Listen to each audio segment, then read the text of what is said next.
Hop. Bonjour ou rebonjour hein, pour ceux qui commencent par cette vidéo.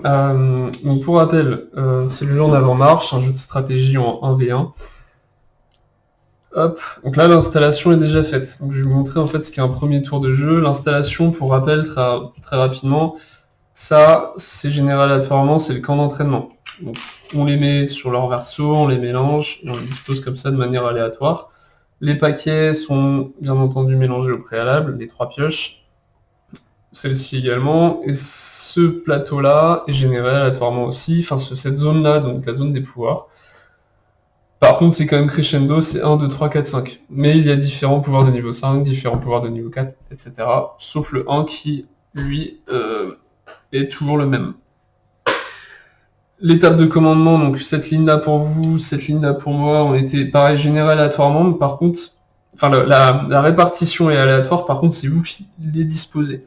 Pour rappel, si j'arrive à reproduire cette ligne-là de manière exacte dans l'une de ces 5 lignes ici, je gagne 3 points, 3 médailles, et donc le premier qui a 5 médailles a gagné la partie, pour rappel.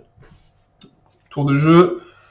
Vous, petit détail quand même, vous commencez, comme c'est moi qui vais commencer par exemple, si on part du principe qu'on est en face à face, je me permets, en 1v1, vous allez commencer pour compenser avec votre bras droit sur le niveau 3, c'est-à-dire qu'en fait, vous avez le droit d'utiliser ce pouvoir de niveau 3, en plus dans l'un de vos prochains tours, vous décidez quand.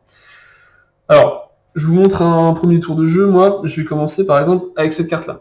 Donc tous les gris doivent être séparés pour pouvoir la poser. C'est pas le cas. Par contre, pour rappel, pour ceux qui ont commencé par les règles, j'ai ce petit cristal d'invisibilité que je vais pouvoir poser gratuitement grâce à cet effet-là. Donc je le retourne, c'est un pense-bête pour me rappeler que j'ai déjà fait cet effet. Je vais par exemple le poser ici.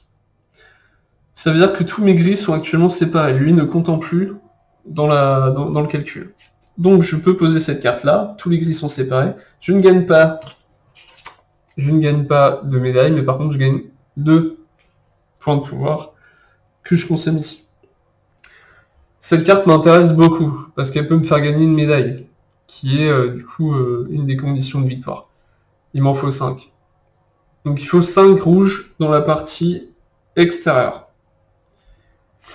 Je décide donc de consommer mes 2 points de pouvoir pour réaliser cet effet-là, donc permuter entre 2 soldats voisins en diagonale. Donc mon objectif, moi, ça va être de mettre des rouges dans l'extérieur. Donc lui, il est à l'intérieur. Hop, je le permute ici. J'ai également une permutation offerte à chaque tour avec un soldat, donc d'un soldat avec un soldat voisin. En l'occurrence, je peux très bien prendre celui-là et le mettre avec l'un extérieur. Je décide de faire par exemple ça.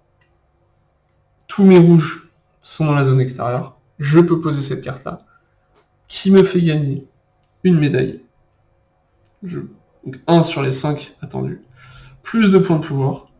Mais, petite contrepartie, vous gagnez également 2 points de pouvoir que vous pourrez consommer à votre prochain tour. Il me reste cette carte-là. Donc aligner 3 bleus comme ça en diagonale ou en ligne ou en colonne. Je trouve que ça va pas être facile à faire pour en plus un petit effet qui me fait offrir que un seul point de pouvoir. Bon. Je décide de faire cet effet-là du coup.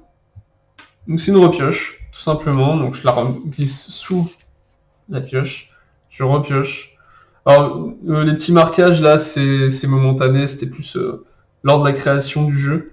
Évidemment à terme, il n'y a pas de marquage, hein, ça semble logique. Et bien j'ai de la chance. Alors ça arrive sur les petites cartes, ça arrive pas sur les grosses ou très très très rarement. C'est très anecdotique d'avoir une carte que je peux poser normalement immédiatement.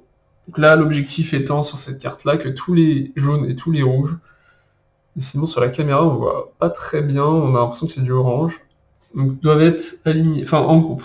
Il n'y a aucun qui doit être isolé des autres. Ils sont tous reliés.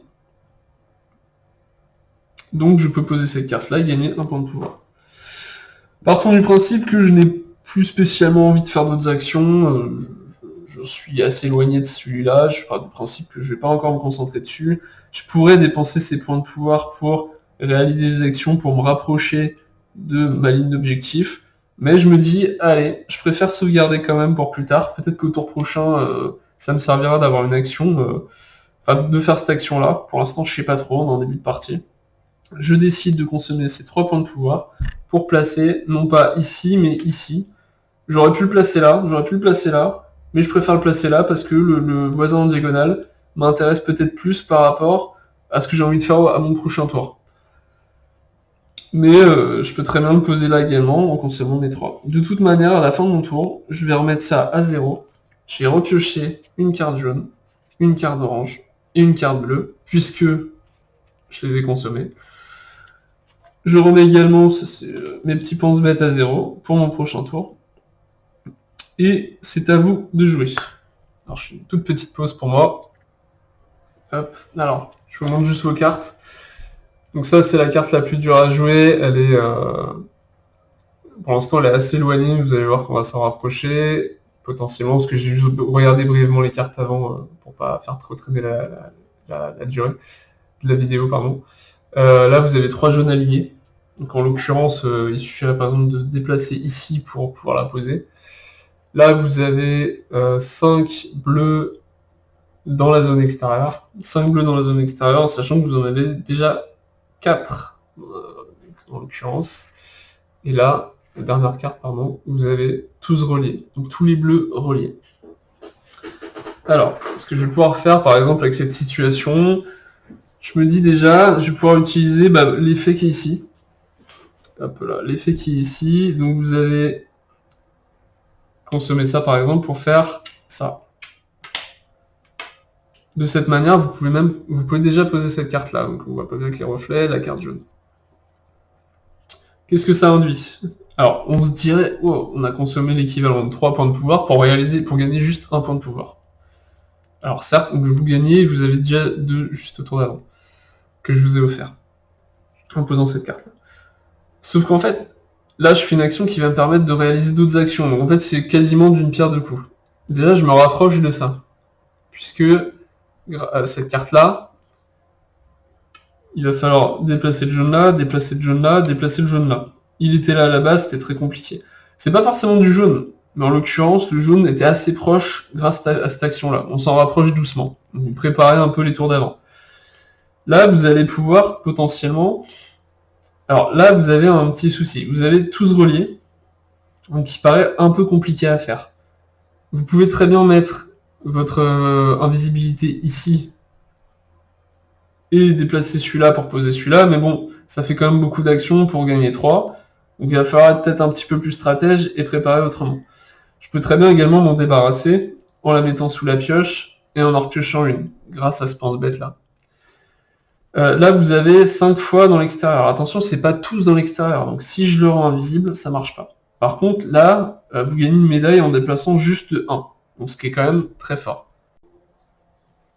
Donc c'est quand même très fort, pardon. Donc ce qui est possible de faire, par exemple, c'est d'utiliser vos points, 2 points par exemple, pour faire la chose suivante, déplacement en diagonale. Vous faites en diagonale, ce qui vous permet de poser celle-là. Hop là. Vous gagnez une médaille, donc votre première médaille, bravo.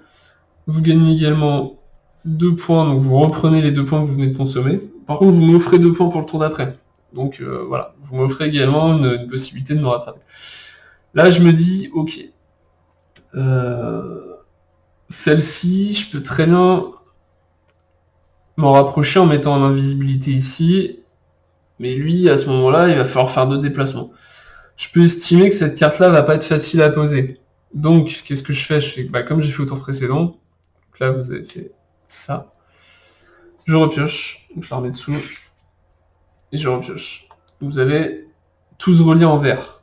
C'est déjà plus facile à poser parce que vous avez un seul déplacement à faire. Est-ce que je veux faire ça? Je ne sais pas.